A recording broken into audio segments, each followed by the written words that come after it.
Welcome to Empire Building, the podcast where we talk about building a big business and even bigger life. I'm your co-host, Tiffany Fikes. I'm Wendy Papazan. And I'm Seychelle Van Poel. Hi, everyone. We're so happy to be on with you today. We are going to talk about something really cool. It is this thing called blue zones. Have you guys heard of this before? I have. I'm really excited to talk about it.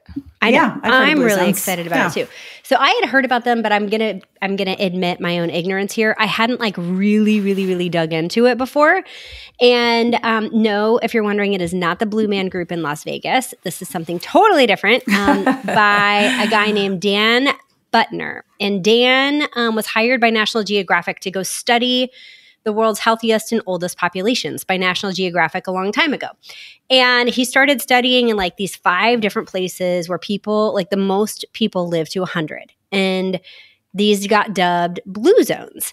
And we thought this would be really cool to kind of break down for you guys today, because we talk about a lot like building a big business and, more importantly, an even bigger life. And for us, part of that big life is really a big, long, healthy, robust life.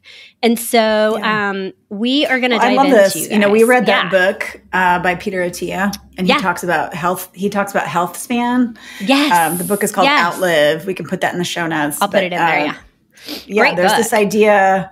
There's this idea that, you know, it's great that we're all living longer, and if we're not living a healthy life, and what's the last point? 20 years of our life are compromised, then that's not what we want. So I just love that idea of not just lifespan, but health span. 100%. And so that's what we're talking about here.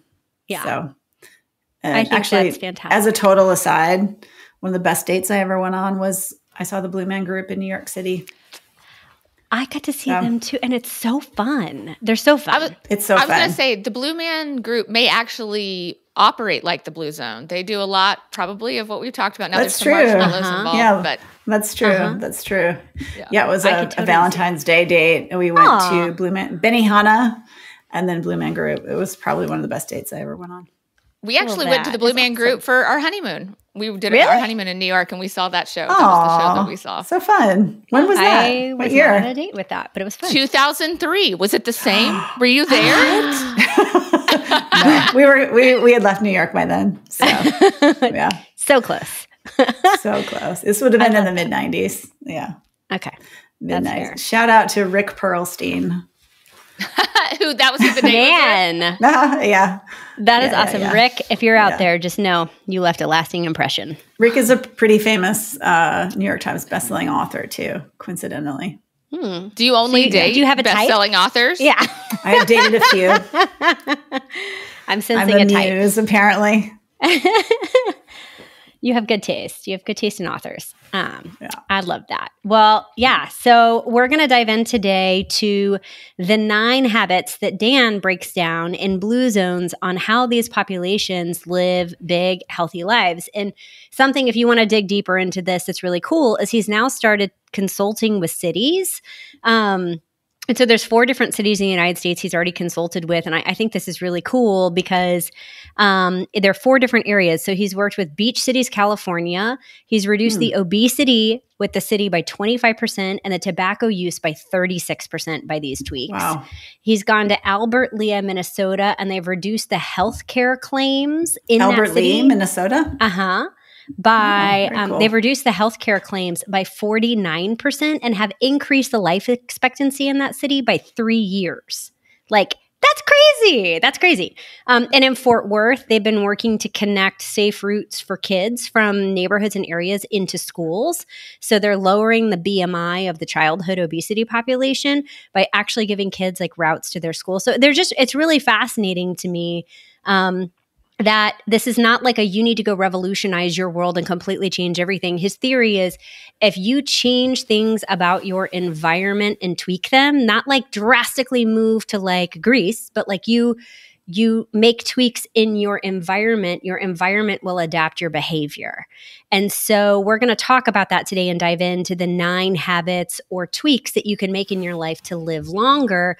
But I just entering in, I don't want you to think we're going to tell you to like go completely turn your world upside down today. We're actually going to talk about small, meaningful, thoughtful changes that you can make in your environment that will adapt to your behavior, which I think is really cool. Very cool. I'm excited to learn. Yeah. Okay, so let's jump in. Let's start with the first of the 9 habits that were consistent across multiple geographic areas. These blue zones were multiple different areas around the world where there's centurions and people who live over 100, the largest population of women over 70. Like these are the people that were studied to come up with these. So number 1, move naturally. What that means, I always tell, anytime I do anything, I'm like, I'm doing functional exercise right now. Like if I'm carrying my groceries up, like this is functional exercise. Yes. So it doesn't have to mean you need to do intense exercise sessions all the time, but rather just consistent movement throughout the day. One of the things that I always talk to Joshua about when we're in New York is I just love how much more we walk. We move our bodies. Like everything we do involves moving our body. Walking, biking to coffee shops. You can do that. One of the things when I first came back from New York, the first time we lived there for a period of time, I stopped moving my car in parking lots, and I would just park one place, and then I would walk to the grocery store and back to my car, and then I'd go to the store on the other side of the shopping center and go back to my car. And just like little things like that, because I was like, in New York, I would walk much further than this. Why am I moving my car? Well, and you don't see as many obese people in New York at all. Oh, yeah. I mean, well, you people also in New York see are much thinner. Older people who are still moving, chucking along down the sidewalk. Same with Europe. Yeah. Same thing. People are going and they're walking and they're getting their groceries. And, it's not this like, I'm going to go to Costco every 2 weeks and just load up my cart and then throw it all in the freezer. People are buying their groceries every day. It's a very different lifestyle. It's a totally different lifestyle. I know when we moved back from New York to back home to Dallas, Fort Worth, like where we moved first and lived for 3 years, I was like peeling off the walls because we were in like a super suburban, you had to drive everywhere area. We ended up moving to Oak Lawn and it was walkable. And I loved it because on Saturday morning, I would just leave in the morning and have it in my bag and I'd go walk and do all my errands and then walk back home. And like where we live now in Oak Cliff is the same thing, like walking to shops and restaurants and grocery stores and coffee shops. And like it just, I feel so much happier having that outdoor time to be able to do those things. It really just, if that fills you up, it's so nice to have areas and different parts of the country where you can actually do that and you can find it. Yeah. Well, and you can build it into your schedule with intention. So when my kids were little and I didn't have the ability to like just walk out the door when I wanted to go on a walk, our team, I did my coaching call on a walk, always took my coaching call on a walk. And then any coaching that I did with my team, we actually did in a walk. And there's two benefits to that. Number 1, you're getting to move your body. You both are getting to move your body.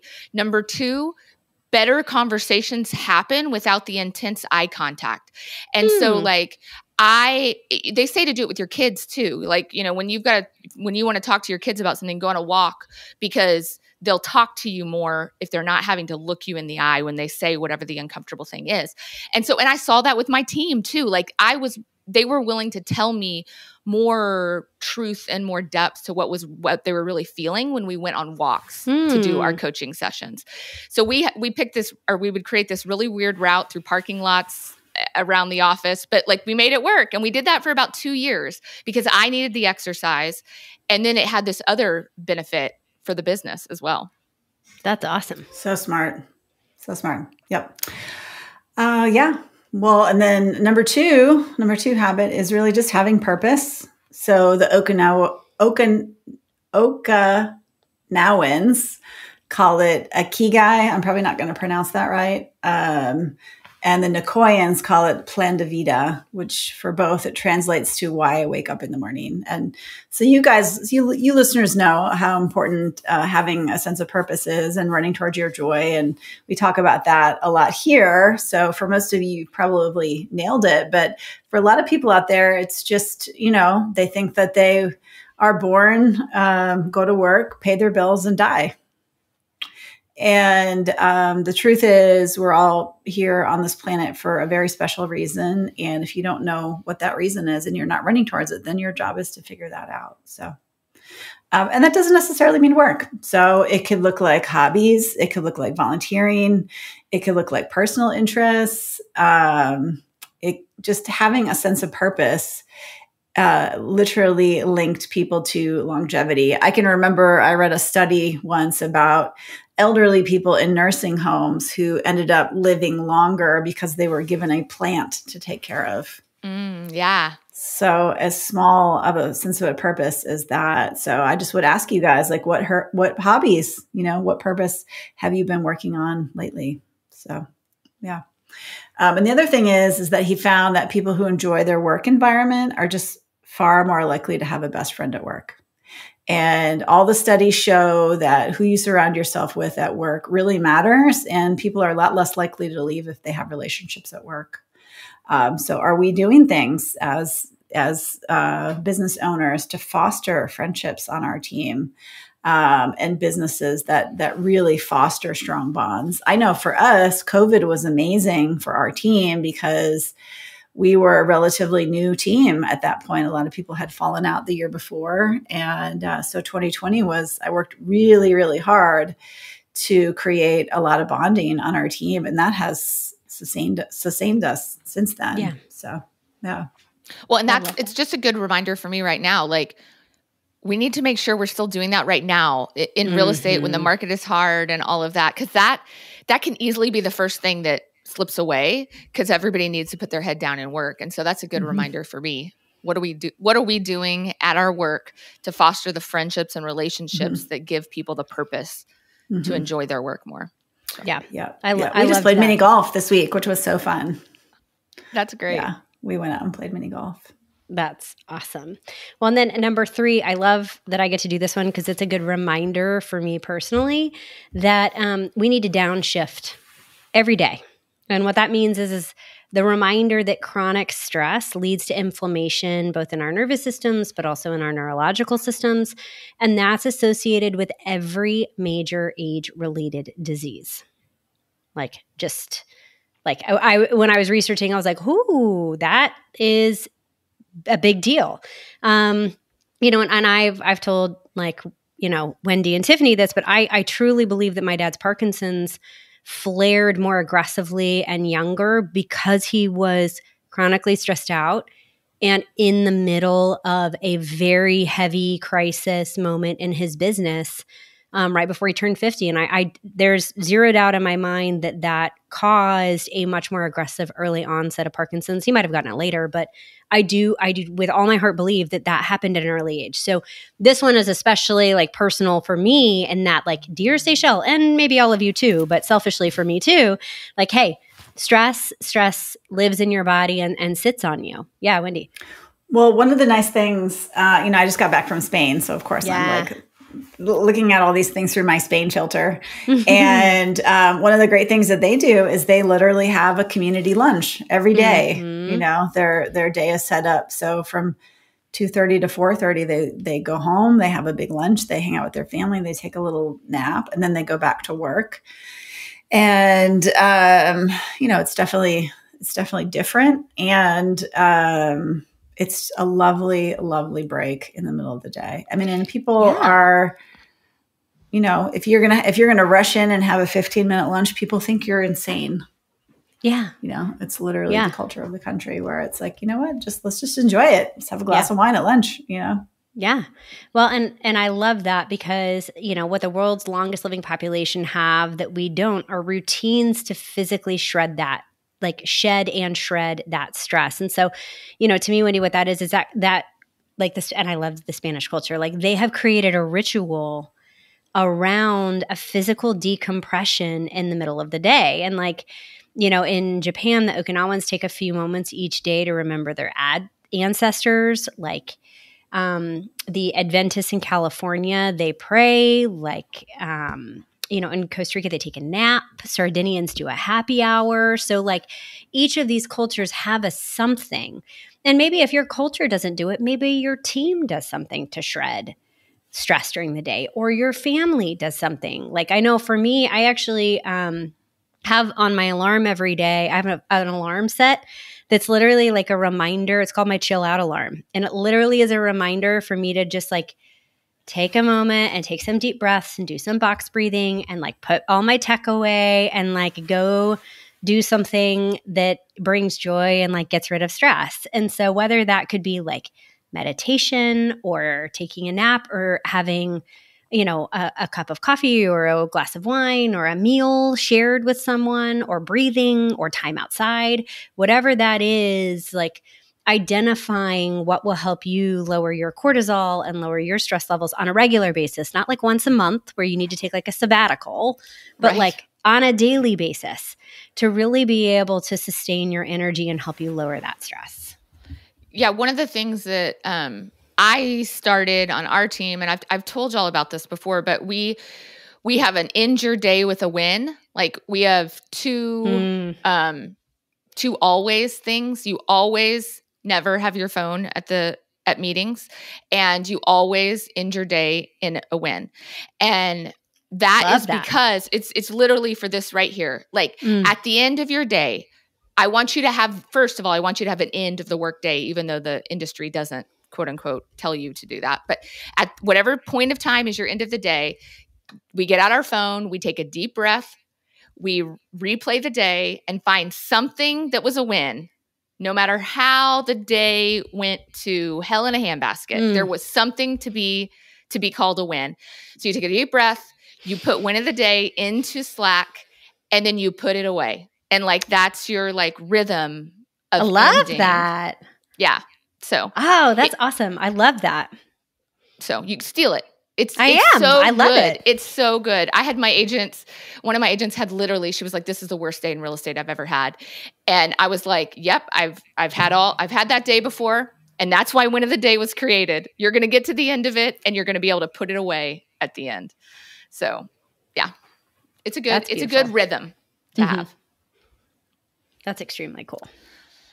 Okay. Number 4, the 80% rule. We hear all kinds, like we talk about 80% of everything. If your employees can do it, 80% is good, you're good. Don't do the things that don't get you the results, 80%. So it'll be easy to remember, 80%. And it is Harahachi Bu. Harahachi Bu. So the Okinawa use this mantra before they eat. So it's like their rhythm before they eat. And it's a Confucian mantra that reminds you to stop eating when your stomachs are 80% full, which I just think is so smart. I've never heard of this before. This was brand new for me. So I've heard of this. Well, Seychelles told me about this. Yeah. Apparently Seychelles has been harahachiing all the time. Forever. Before you even knew about blue zones. We were doing harahachi before this was cool. Okay, guys. Like, so, like so many of us are raised with this idea. It's a 2,500-year-old Confucian mantra. Okay, fine. So, Confucius say he's cooler than I am. I don't think you were doing it before it was cool. Yeah. I'm close. I'm going to be a close second, maybe behind the entire Japanese culture, but maybe a third. So what's interesting about this is like so many of us in the United States were raised with this, like, you're going to clean your plate, finish all of the food I gave you, like eat 3 more bites of this. And when Nick and I started dating, like I just kind of adapted, like I had heard about this and I was like, that's brilliant. Like you eat until you're satisfied, not till you're full. You eat till you're satisfied is kind of the mindset. And it got in such a good rhythm that like we would be at a date or something and I would eat till I was satisfied. Nick is like, that is the best meal I've ever had. You're leaving food on your plate right now. And I was like, I'm so happy right now. Like that was such an amazing meal. And I am happy. Like I feel content and happy and like as full as I need to be. And it like, it's become now like kind of a joke in our household where we'll all eat and it's like when someone's done, they'll literally be like harahachi. Like I'm good. Yeah. I'm 80% full. Well, it's the difference between eating to be full and eating to not be hungry. Yes. So, just eat to not be hungry. Yep. So there's a lot of different things around like eating. But another thing, and Wendy, you already talked about it, like having your biggest meal in the middle of the day makes a lot of sense. And so in the blue zones, they eat their smallest meal at the end of the day, late afternoon, early evening, and then they don't eat anything else. So be like the Spaniards. Eat a big, lovely meal. It's not early evening. It's late evening. Well, they eat. Theirs yeah, is that's very true. late. Yeah, they eat at 10 o'clock at night. Late. Yeah. So have a big why? lunch. Can I tell you guys why? This is totally random, but it's super interesting. Tell me. Yeah. So the reason Spanish culture is the way it is in the 1940s during World War II, Franco wanted to align Spain with Germany. And so even though at the time Spain was in the same time zone as Britain, because if you look at the map, it makes perfect sense that it should be in the same time zone as Britain and of course Portugal. But because Franco wanted to align himself with Hitler, he changed the time zone. Whoa. And it never got changed back. So there are parts of Spain where the sun doesn't rise until 8:30. Oh. Just part of the reason everybody sleeps so late. Yeah. That makes sense. Isn't that interesting? That is fascinating. Yeah. I did not know that. Yeah. Very cool. Yeah. All right. So number 5, we've got plant slant. So think about eating more plants. I think all of us know this to be true. And it's hard because, you hear all this stuff about eating more protein, like as you age, and it's hard to really know what works for your body. But, a lot of protein, a lot of plants, you're not going to go wrong if you focus on those things. But beans especially, including fava beans, because this is protein. Black beans, soybeans, lentils are the cornerstone of most centurion diets. Meat is pretty rare. So for these people, they're only eating meat about 5 times a month. And serving sizes are pretty small of meat, which is just a few ounces, which is about the size of a deck of cards. So people who get 7 to 8 servings of fruits and vegetables live longer. They live longer. You guys know Megan Flake on my team. Yeah. That's her health hack, is she has to have 7 different vegetables every day. Wow, that's awesome. And it doesn't necessarily mean like she's having 7 servings of vegetables, but it might be a salad with tomatoes and carrots and kale in it. So I just thought I love that health hack of hers. Yeah, just bringing intention. Mm-hmm. Like she has to think about her vegetables every day. Yeah, she has to think about it. So one thing that Dan suggested was take your toaster off the counter and put snacks in a drawer that are just hard to get to, and instead put out fruits and vegetables so that you can see them. They're easy to access, and over time you will that builds on itself. The more you get a taste for fruit and vegetables, the more you like that taste. And I think for some people it can be it's hard on your body to all of a sudden eat a lot of fruits and vegetables. It tastes weird. You got a lot of gas going on, and you have to like acclimate your body to it if your body's not used to it. So give yourself some time on that. That's a great point. Yeah, I love that. And even that gas point was a really great point, Wendy. When you talked about farting, that was really great. But hey, you know what? Maybe you're going to save someone from like going from like 0 fruits and vegetables to 8 and like wrecking their GI system. I think the goal is everything in moderation with this. So like, don't just go 0 to 100 on this. Like, edge it in. That's the whole point, is like tweaking your behavior to then have longevity over time, not like extreme to extreme to extreme. So I think that's actually a very good tip. And hopefully we're going to save some of you some indigestion by doing it more moderately.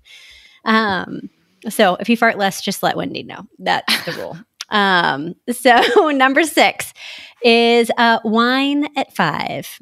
And I thought this was actually quite comical, because they were saying people in all of the blue zones, except the Adventists, because they don't drink alcohol moderately and regularly, which I thought was rather interesting. And he said moderate drinkers outlive non-drinkers. The trick, though, is to drink 1 to 2 glasses a day.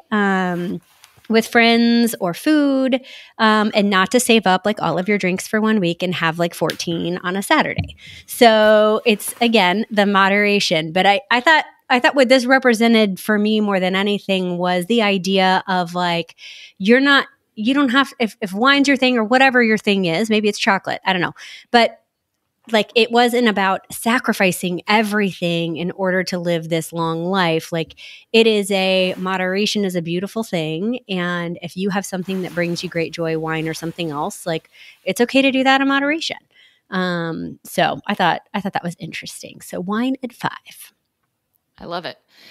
Okay. Number 7, belong. Which I love this one. It's interesting. So they interviewed 263 centurions. So 263 people who lived to be over 100. And all but 5 belong to some faith-based community.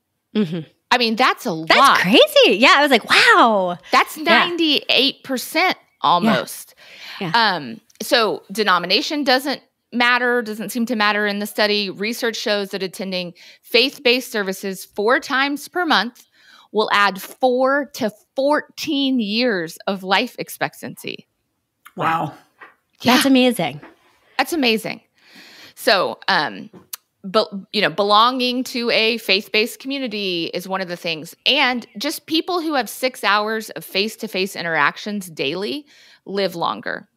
So belonging in a community, belonging in a road, a neighborhood that you get out and really know your neighbors, like that alone, 6 hours of face-to-face interactions daily make you live longer. And they're fun, or they can be at least. Yeah, I love that. Well, who you surround yourself with matters too. It's true. You know? So, yeah. Well, and I would say 8's pretty similar, which is family first. Successful centurions in the blue zones put their families first. And that means keeping aging parents or grandparents nearby, or actually even in the home. It lowers disease and mortality rates of children in the home too. So children that grew up around their grandparents can be a really powerful thing for kids as well as the grandparents. And number 2 is they commit to a life partner. This is especially true for men. Mm-hmm. The longevity statistics for unmarried men are shocking. Literally, men, the best thing they could do to make themselves live longer is to get a partner. So this says you can add up to 3 years of life expectancy, and then investing in their children with time and love. So, and then they'll be more likely to care for you when the time comes, hopefully. And that's why I did it. Right. The only reason I do it with my kids. The only reason. I'm like, I'm going to love these guys because they're going to have to take care of me. Yeah. You don't regularly say to your children, this is how we do it? Because the last couple of years I did. You do actually. And that's one of the reasons it's great to have people who just even having my dad has come and lived with us for, 6 weeks every year, these last few years. And then having my kids watch me help my dad transition him down to Texas. It's really powerful for your kids to see you loving on your parents. Like, you want to be a role model for that because that will affect your longevity. It does. Well, and we hear that phrase all the time too, like, you teach people how to treat you, right? I think that also becomes really true when it comes to how we talk about our aging population, how we treat our aging population. Like, I think about, even outside of our parents, like our next door neighbor, Steve, is a single older guy. And this was his parents' house next door, like built in 1963. So it's been here a long time. And we take him dinner regularly. Like, we'll make an extra portion and bring him a home cooked meal.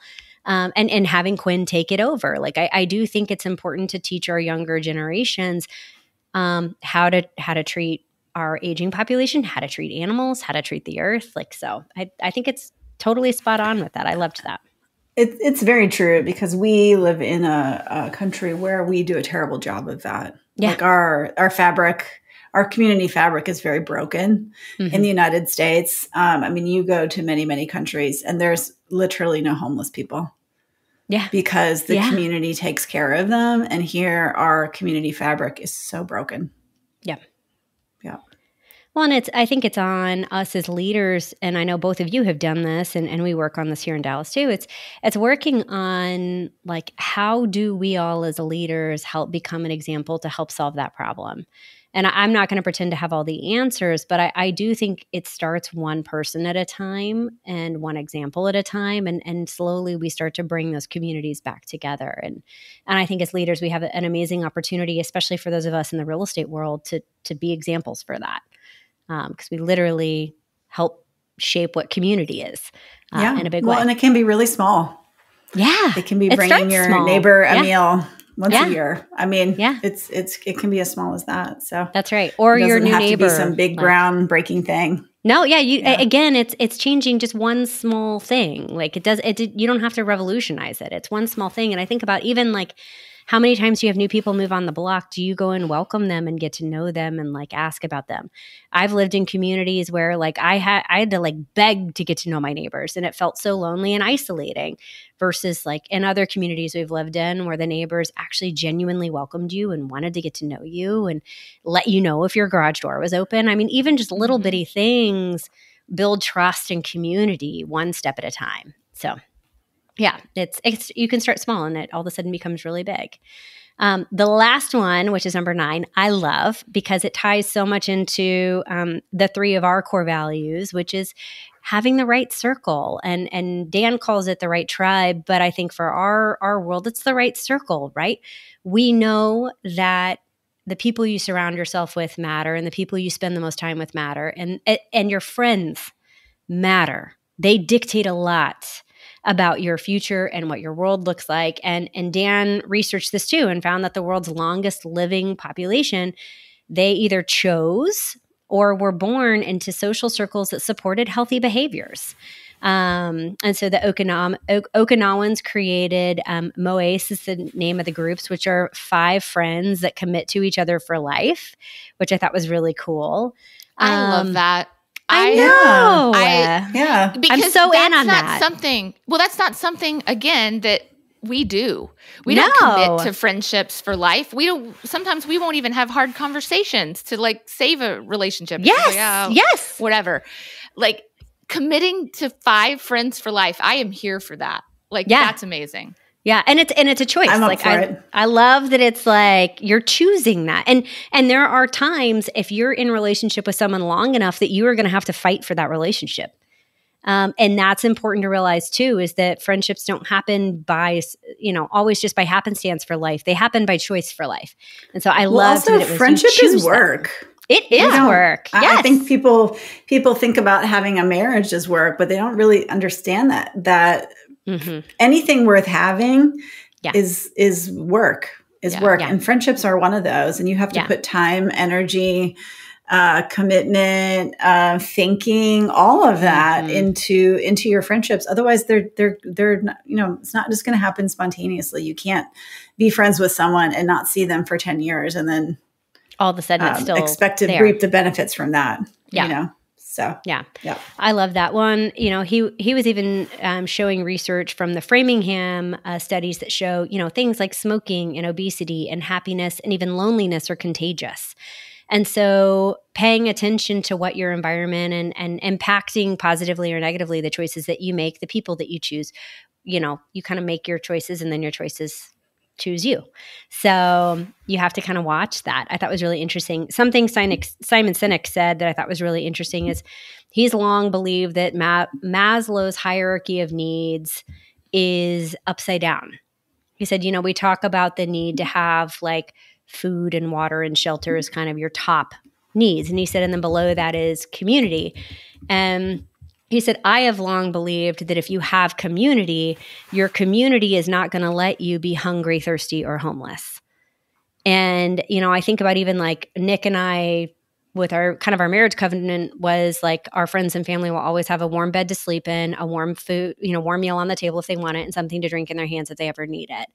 And Like, it's kind of that philosophy. And I thought that was so interesting when he said that. He was like, people can die of loneliness. People can commit suicide of loneliness and anxiety and depression, just as much as they can from starvation and homelessness and hunger. And so I thought that was a really interesting take. I had never really heard it communicated that way, but it really resonated with me of like, you're right, creating that circle is so important. And that's really, why we created Her Best Life, because being a leader is lonely. Being an entrepreneur can be lonely, and finding a circle of people that get you and don't need anything from you, but want everything for you is so rare and magical and hard to find. And it was cool to hear Dan talk about that, because I was like, yes, this is why we created Her Best Life. This is why we have Empire Circle. It's exactly for this reason. So it was cool. And it's, like yesterday, to your point of contagiousness, like yesterday, our Empire Circle met and we talked about P&Ls and how to cut expenses. Yeah. And I can guarantee you that concept was contagious. Like, there was a couple of people who gave some examples, and then other people are like, oh my gosh, that's such a great idea.